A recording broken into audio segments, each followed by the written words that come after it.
Sensitive हो चुका है इस पूरे क्षेत्र को लेकर के। आप लोगों के लिए जानकारी के लिए मैं एक चीज़ बता देता हूँ संक्षिप्त में, शॉर्टकट में, कि ये ज़मीन जो है बउए लाल मेहरा जी के द्वारा दिया गया था 1986 में संस्कृत स्कूल के संचालन हेतु, जिससे 5-6 रूम का स्कूल बना था और उसमें संचालित हो रहा था।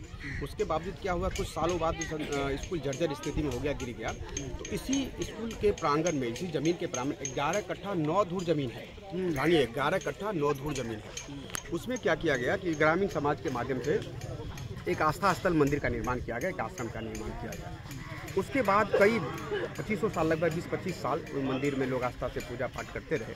अभी विगत में एक नोटिस आया 2022 में अंचलाधिकारी के माध्यम से, तो उस नोटिस का जवाब दिया गया था तो इस ज़मीन को लेकर के कि सरकारी ज़मीन है, इस पर कुछ सरकार करना चाहती है। तो अंचलाधिकारी को जवाब दिया गया यहाँ के ग्रामीणों के द्वारा, भूदादा के लड़के के द्वारा। फिर DCLR से मैसेज आया, नोटिस आया कि भाई इस ज़मीन के बारे में फिर पूछा गया उनसे। तो उन्होंने फिर DCLR को भी सारे पेपर सब कुछ सबमिट किया, कवाला दरकावा जितना भी जो कुछ डॉक्यूमेंट्स वो चाहिए था सब दे दिया उन्होंने। तब DCLR का एक सूचना आया है, अंचलाधिकारी को दिया गया है कि इस ज़मीन पर पूरे छानबीन करने के उपरांत ही कोई काम किया जाए, या तभी सबसे विचार करके नियमानुसार कुछ किया, यानी कि जबरन कोई ना किया हो, क्योंकि सारे पेपर जमा कर चुका है। तो DCLR का बिल्कुल लिखित आदेश है कि पहले ज़मीन का छानबीन कर लिया जाए, फिर इसके बाद कुछ किया जाए। इस बीच में क्या हुआ है कि अभी 29 तारीख में CO खुटौना बिना कोई किसी से पूछे, कोई बात किए, थाना पुलिस बल को लेकर के आकर के JCB से, आपने देखा होगा, देख सकते हैं, खोद करके मंदिर को जमींदोज कर दिया। यानी कि आश्रम मंदिर दोनों तोड़ के पता ही नहीं चला कि कहाँ क्या चीज़ है। मतलब मैं तो उनको नोट हुआ, तो उसका कहना है कि हमें तो NOC मिला है, NOC हमने दिया। अगर NOC मिला होगा तो दिखाएगा ना, आप लोगों के पास पेपर दिया NOC का? नहीं, पेपर नहीं दिया। वो सर जब DCLR का आदेश 2022 में ही है, 24 में है कि भाई उसको पहले संज्ञान लेकर के जो चीज़ उचित है वही करना चाहिए, पहले छानबीन करके। अगर छानबीन CO को इतना जरूरी था तो पेपर लेके आता, NOC लेके आता, समाज को बैठाता, आम सभा करके बताता कि भाई यहाँ पर ये निर्माण हो रहा है, या सरकार भवन या पता नहीं जो भी निर्माण हो, ये हमारे पास NOC है। तो यहाँ पर भी कुछ लोग जानता है, वो भी तो जाके पूछता ना, उसको बताता ना कि आपने न समाज को बुलाया, न कोई आम सभा किए, न कुछ किए, और सीधे आकर के JCB से उसको तोड़ दिए। और देखिए कहीं एक नामो निशान नहीं है। आश्रम और मंदिर जो यहाँ पर था, जो 20-25 साल से आस्था का केंद्र था, सबसे बड़ी बात देखिए, महादलित बस्ती है, महादलित बस्ती है, वहाँ पर एक ही मंदिर था और महादलित बस्ती को इग्नोर किया गया। आज के डेट के अंदर ये समझिए उसका अपमान किया गया, उसके मंदिर को तोड़ करके ये बहुत बड़ा गुनाह किया है CO खुटौना। यानी आपके हिसाब से, आप वकील हैं, आप ये बताइए कि ये कानूनी तौर पे सही किया है या गैर कानूनी? बिल्कुल गलत किया है। कौन कहेगा सही? आप कहेंगे? कोई भी एक सिंगल आदमी चाहे कानूनी तौर पे बताइए ना। कानूनी तौर पे बिल्कुल गलत है। अगर उनको आम सभा एक बात बताइए सर, यहाँ जो है कि जो जनप्रतिनिधि हैं, मुखिया हैं, उनके द्वारा बयान दिया जाता है कि इसमें मेरा कोई लेना देना नहीं है, ये जो है कि मुझे बदनाम किया जा रहा है। तो यहाँ जो है कि जिस समय में इस मंदिर को तोड़ा जा रहा था, उस समय में उसका जो लड़का कोई है, जो कि शिक्षक बताया जा रहा है, वो वहाँ पे था। तो इसमें क्या लगता है कि इसमें मुखिया जी को सही में मुखिया जी के साथ साजिश हो रहा है कि मुखिया जी साजिश नहीं है? देखिए, मुखिया जी अपना पक्ष रखेंगे, क्योंकि मुखिया जी के अगर लड़का यहाँ पर उपस्थित नहीं होता, ये तो सिंपल मैटर CO का है, CO थाना बल लेकर के तोड़ा। मुखिया जी इसके पीछे है नहीं है, ये तो ना आप जानते हैं ना हम जानते हैं, अभी जब जांच होगी तब पता चलेगा। लेकिन मुखिया जी का लड़का यहाँ पर होना, सुन रहा हूँ, शिक्षक है और दोपहर 2 बजे यहाँ पर है, यानी कि विद्यालय में उस दिन उसका हाजिरी बंद होगा, नहीं होगा, या छुट्टी पर होगा, और वो नेतृत्व कर रहे हैं इस चीज को कि तोड़िए, ये लाइए, वो लाइए, जो वीडियो में है, जो वीडियो लड़के सब किया है, रिकॉर्डिंग कई वीडियो है उसमें लिखा है। तो मुखिया जी का लड़का यहाँ पर उपस्थित होना, कहीं न कहीं मुखिया जी पे भी प्रश्न उठ रहा है कि आपका लड़का यहाँ पर क्यों था, जबकि वो शिक्षक में, उसको विद्यालय में होना चाहिए। यानी किस हैसियत से था? ना वो जनप्रतिनिधि है, ना प्रखंड में वो पदाधिकारी है। सबसे बड़ी बात तो टीचर है, शिक्षक है, तो आपको स्कूल में रहना चाहिए ना कि आप 2 बजे सुबह हाजिरी लगा लिए होंगे, अगर लगाए होंगे तो यहाँ पर आके काम कर गए, फिर शाम को जाके हाजिरी बना लेंगे। इस पे भी आप लोग इस संज्ञान लीजिए और स्कूल में भी जाके पूछिए कि उस दिन जिस स्कूल में वो है, क्या उस दिन वहाँ पर था? मुखिया जी पे सवाल उठाने के लिए जो पब्लिक सवाल उठा रहे हैं ना, तो यही मैटर बनता है कि उसका लड़का यहाँ पर था और वो उनकी निगरानी में, सब कह रहे हैं, पब्लिक कह रहे हैं कि उनके निगरानी में यह काम हो रहा था, तो इसलिए मुखिया जी पर लोग आरोप लगा रहे हैं। एक चीज और है कि मोहम्मद हकीम कहा जा रहा है कि यहाँ के जो वार्ड सदस्य हैं, हाँ। इनके जो लड़का है उनके द्वारा जेसीबी का ड्राइवरिंग करके उसको तोड़ा गया इस मंदिर को। अच्छा, तो अब मुझे तो एंगल लग रहा है कि ये हिंदू मुस्लिम वाला एंगल है। देखिए, सबसे पहले तो अभी हम हिंदू मुस्लिम एंगल तक नहीं जाएंगे। ये हिंदू मुस्लिम एंगल जब हम इसको कम्प्लीटली समझते कि यहाँ पर मस्जिद का निर्माण होता है। अब ये सरकार भवन के लेकर के मतलब मामला था। 11 कट्ठा 9 धूर बहुत बड़ा जमीन होता है, छोटा मोटा जमीन नहीं, 11 कट्ठा 9 धूर। और ये स्पष्ट संस्कृत विद्यालय का जमीन टूटने के बाद मंदिर बना। अब इन्होंने सरकार भवन को लेकर के पावर में है या जो भी कुछ में सोच रहा होगा कि ऐसे करके जबरदस्ती करके बना लेंगे, सो तो चलेगा नहीं।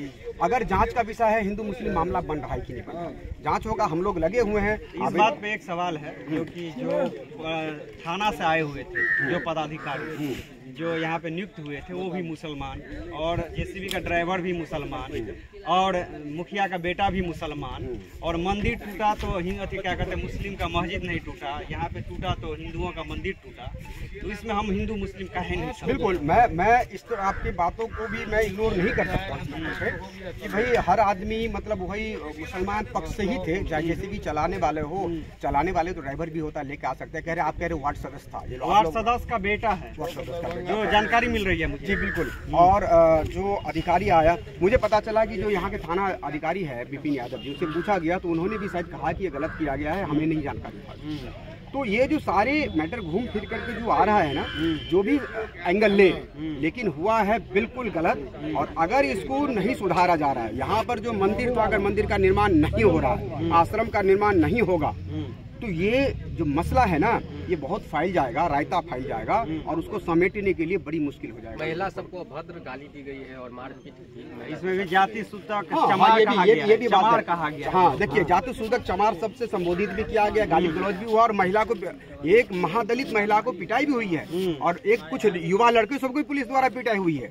ये सब सरासर गलत है और सरासर अन्याय है। यहाँ के महादलित लोगों के ऊपर जो किया गया है, एक तो उनका मंदिर तोड़ दिया, आश्रम तोड़ दिया, आश्रम पिटाई किया, मारा पीटा, गाली गलौज, जाति सूचक शब्द किया, इससे बहुत सारे मामला बनता है। एज एन एडवोकेट मैं बता रहा हूँ, इसमें कई मामला बन रहा है। और अगर वो मामला सब, अगर जब तक सौहार्द नहीं बनता है ना, अगर मामला शुरू होगा तो सबको परेशानी होगी, चाहे वो सीओ भी सुन ले कान खोल करके। अगर आप बहुत ज्यादा अपने आप को पावर दिखा रहे तो समाज का पावर सबसे ज्यादा होता है। आपको कम से कम कोई धार्मिक स्थल सरकारी प्योर जमीन पे भी बन जाता है तो पर भी नहीं, कोई कुछ एक मजार कहीं जाकर के रोड पे बना देता है, तब तो किसी को तोड़ने की हिम्मत नहीं होती है। और ये भूदाता खुद 11 कट्ठा 9 धूर जमीन दे करके सब कुछ, उस पे मंदिर को आपने तोड़ दिया। आपके पास एनओसी नहीं था, झूठ कर रहे हैं एनओसी है। अगर एनओसी है तो ग्रामीण समाज सबको दिखाते, बताते कि ऐसे ऐसे मामला है, दिखाइए। लेकिन आपने तो कुछ नहीं किया। तोड़ते वक्त तो एनओसी नहीं दिखाया गया। तब क्यों नहीं दिखाया? एनओसी आपके पास है, पॉकेट में रहने से क्या मतलब बनता है? हमारा जमीन है, हमने दिया है, किसी और काम के लिए जमीन है, तो आप यहाँ पर कोई और चीज बना देंगे? अगर विद्यालय बनाने आते तो ठीक था, आप कोई चीज और कैसे बना देंगे? लेकिन एक चीज और कि एक पक्ष से जो कि यहाँ पे हमें तो एंगल हिंदू मुस्लिम दिख रहा है, तो जो कि मुसलमानों के द्वारा लगातार हमारे वीडियो को कमेंट भी किए जा रहे हैं, उनके द्वारा कहा जा रहा है कि ये जो है कि हिंदू और मुस्लिम दोनों का फायदा होने वाला है। तो ये बताइए, मुझे एक सवाल बनता है कि सिर्फ हिंदू के मंदिर को तोड़ के ही कहीं पे अगर सरकारी भवन बना के क्या कहते हैं ये सुविधा पहुंचाया जा सकता है? नहीं, उचित नहीं है। देखिए, अगर जो कोई कह रहा है ना दोनों को फायदा हो रहा है, तो अपना घर के सामने बना दें सरकार भवन, उनको फायदा हो जाएगा, ज्यादा फायदा हो जाएगा। यह जमीन मंदिर का है, यहाँ पर मंदिर ही बनेगा। और कोई आदमी अगर ये सोच ले कि यहाँ पर कुछ बनेगा, दोनों फायदा, तीनों फायदा, तो ये कतई नहीं होगा। ये ध्यान सुन ले कोई भी आदमी। अगर हिंदू मुस्लिम एंगल की बात है तो क्या हिंदू की अगर सो जाएगा जाकर के, हाँ, किसी का मंदिर तोड़ देगा, हिंदू सो जाएगा? एंगल होगा तो देखा जाएगा, एंगल होगा तो संभाल लिया जाएगा, एंगल को भी संभाल लिया जाएगा।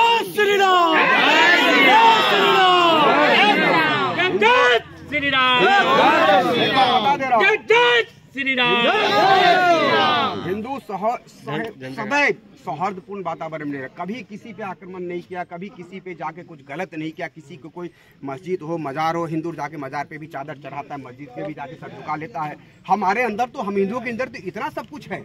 लेकिन अगर इससे ज्यादा प्रमाण क्या हो सकता है? बहुसंख्यक देश में हम लोग अभी लड़ाई लड़ रहे हैं अपने मंदिर के लिए, तो इससे बड़ा क्या कहते हैं प्रमाण क्या हो सकता है? नहीं, बिल्कुल आपका बात सही है। और आप ही के नहीं, ये पूरे माहौल, ये लगातार मैं सबको बता दे रहा हूँ, 50 किलोमीटर के अंदर में ये माहौल गर्मा गया है, अभी अंदर अंदर फूट रहा है। अगर इसका जल्दी से जल्दी कोई निराकरण नहीं निकलता है ना तो यहाँ पर महाभारत हो जाएगा। समझ गए हर जगह फूट रहा है अंदर। ऐसा कैसे हो गया, मंदिर कैसे तोड़ दिया? और मैंने सारा डिटेल आपको बताया कि भाई जमीन कहाँ से आया, कैसे आया, किसने दिया, क्या किया और कब बना, सब डिटेल मैंने आपको बता दिया है। और किसी को डिटेल चाहिए तो मैं खड़ा हूँ, मैं एक एक पेपर के साथ डिटेल सुपुर्द करवाऊंगा। ये पेपर के साथ सब कुछ है। और सीओ के पास भी हम लोग जाएंगे, थाना अध्यक्ष के भी पास जा रहे हैं, पूछ रहे हैं इनको जल्दी से जल्दी इस चीज का करवाएं और यहाँ पर कोई फटके नहीं किसी काम को लेकर। बस यही चीज है कि भाई यहाँ पर मंदिर था, मंदिर बनेगा, बस हम लोगों का ये डिमांड है। एक लास्ट सवाल आपसे, यहाँ के जो मुखिया है उनके द्वारा कहा जा रहा है कि हम चंदा करके इस मंदिर को बनवाएंगे और एक साइड जो है इनके बेटा जो है यहाँ पे प्रेजेंट होकर मंदिर तोड़वा देता है, तो उस पर क्या कहेंगे? साथ ही मुखिया जी अपने घर पे बना ले मंदिर या मस्जिद जो भी बनाना, चंदा करके वहाँ हिंदू को चंदा की आवश्यकता नहीं। 15 साल वो कहाँ थे जब निर्मित था? तो अभी जब वो तोड़ रहा था क्या उनके संज्ञान में नहीं होगा? वो क्यों नहीं आए, क्यों नहीं कहा? जब इस पंचायत का मुखिया है तो क्यों नहीं कहा यहाँ मंदिर था, क्यों तोड़ रहे हो? वो जेसीबी रुकवा देते, वो सीओ के पास जाते कि ऐसा मत कीजिए, हमें एक पंचायत बैठाने दीजिए, हमें एक मीटिंग बैठाने दीजिए, वो कहता। लेकिन जब वो नहीं कहा, वो चुपचाप शांत रहा, तो इसका मतलब क्या समझा जा सकता है? इसका मतलब कुछ तो समझा जा सकता है ना। अभी जब प्रेशर बन रहा है ना हर तरफ से, तब मुखिया जी कह रहे मैं चंदा दे के मंदिर, काहे के चंदा दोगे भाई? सनातन धर्म की, सनातन धर्म की जय श्री राम, जय श्री राम। यहाँ पर जो मंदिर होगा, यहाँ पर जो मंदिर था ना, उससे भी भव्य मंदिर बनेगा। अभी तो पहले छोटा, उससे भी भव्य मंदिर बनेगा। और बाउंड्री होकर के 11 कट्ठा 9 धूर में बाउंड्री होगा, भव्य मंदिर बनेगा और किसी से चंदा की भी आवश्यकता नहीं पड़ेगी। हिंदू के पास इतना पैसा है, चंदा है, जो बढ़िया से बढ़िया चीज, पूरा सामर्थ्य है, पूरा सामर्थ्य। आने वाले समय में जो कोई मेरा वीडियो सुन रहे हो, मेरा चीज देख रहे हो, कहीं कोई मंदिर हो, हम उसको नहीं छेड़ेंगे, ना छेड़िए। हम आपके मजार को नहीं छेड़ेंगे, हम आपके मस्जिद को नहीं छेड़ते, हम तो नमन करते हैं। लेकिन हमारे जहाँ पर जो भी कुछ है उनमें हाथ लगा करके सामाजिक सौहार्द को मत बिगाड़िए, जो भी कुछ है। और सीओ वीडियो आ जाएगा, कल चला जाएगा, कल चला जाएगा, माहौल खराब हमारे यहाँ का होगा। ये बात आप सदैव ध्यान रखिए। बहुत बहुत धन्यवाद आप सब मीडिया बंधुओं का, सारे ऊपर एक बार खड़ा होकर नारा लगा के खड़ा होगा।